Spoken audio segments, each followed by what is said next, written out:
Vegeta, the prince of all Saiyans, the shonen rival. He's made a good foil to Goku.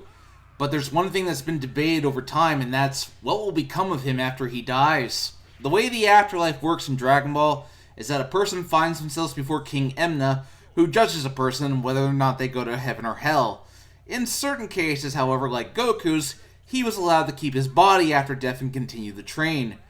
In Dragon Ball Chapter 305, Goku asks if everyone goes to this realm when they do, and Kami says yes, even mentioning that Raditz was sent straight to hell. We do see Frieza in his own personal hell in Resurrection F, and because this is Toriyama, this isn't fire and brimstone.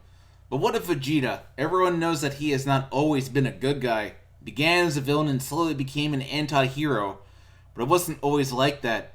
Vegeta in the Namek Saga was still very evil, even slaughtering a village of innocent Namekians, and for an added punch to the gut, those Namekians didn't get brought back to life with everyone else, as Vegeta rubs in for his own amusement. Cell Saga, again part of Trunks' character arc, is basically him trying to win his dad's approval, while also realizing that he's not a good guy.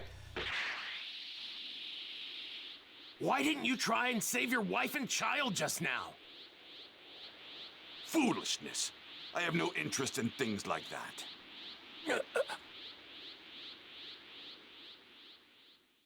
When Vegeta sees Trunks die, that seems to finally awaken some humanity in him. Goku thought he beat me, but instead, he's only made me stronger.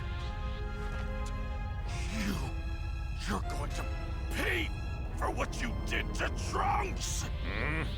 You're dead!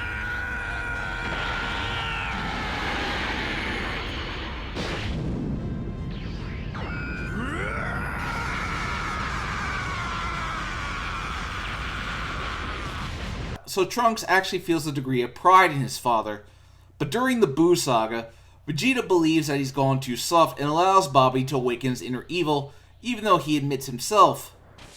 All I wanted was to go back to the way I was before! Just to become a cold-hearted, ruthless Saiyan once more! And to fight without inhibitions, and not be ruled by foolish emotions!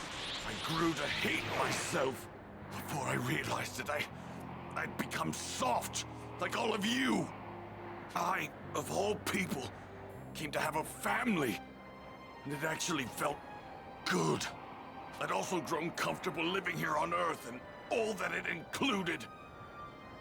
And that's why I needed to return to my villainous self. And now that I have, I feel absolutely wonderful. Do you really? Yeah. But yet, strangely, some humanity awakens within him, and before he makes the ultimate sacrifice, Vegeta asks Piccolo what will become of him when he dies. In the original dub, Piccolo is more vague and just says that Vegeta will not receive the same reward as Goku because he has caused too much pain. But in the actual translation, he's a little more blunt about Vegeta's fate. Just tell me one thing. If I die, will I be able to see Kakarot in the other world? I'm afraid not. You've killed too many innocent people. When you die, you'll lose your body, and your soul will be carried off to a different world. I see. That's too bad.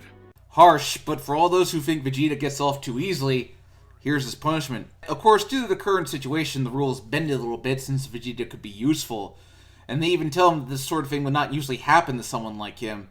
But yet, when Vegeta makes the wish to bring back everyone who is good, he comes back too, thus showing that after all those years of straddling the line, Vegeta is finally a good guy. But what of his fate when he dies? Is he still bound for hell? For a while, this question has been left unanswered. But the moral arc of Dragon Ball Super actually does address this. In this arc, Vegeta expresses some genuine remorse for the Namekians he killed back in the Namek Saga. And Vegeta himself seems to believe that despite how much he has reformed, he's still bound for hell when he dies. But is he? I suppose only Toriyama knows for sure. Vegeta's done a lot of good, but does that offset the bad? He should be judged accordingly, the ill deeds along with the good. If it holds true that Goku and Vegeta disappear after fighting their final battle in age 801, what becomes of Vegeta after that? Honestly, I don't think he'll get the same reward as Goku, But I don't think he'll get the punishment he was going to get before. I think he's proven that he's not that ruthless killer anymore. I have to wonder what if Vegeta had to go on trial for something he did in the past. That would be an interesting story. Of course, how do you write a satisfying conclusion to that isn't a cop-out? That's tricky. That's what makes Vegeta an interesting character. He's been a villain, an anti-villain, an anti-hero, and arguably a hero. But what do you think Vegeta's fate will be? Let me know in the comments below. To make sure you can't put yourself back together, I'm going to blow you into microscopic pieces!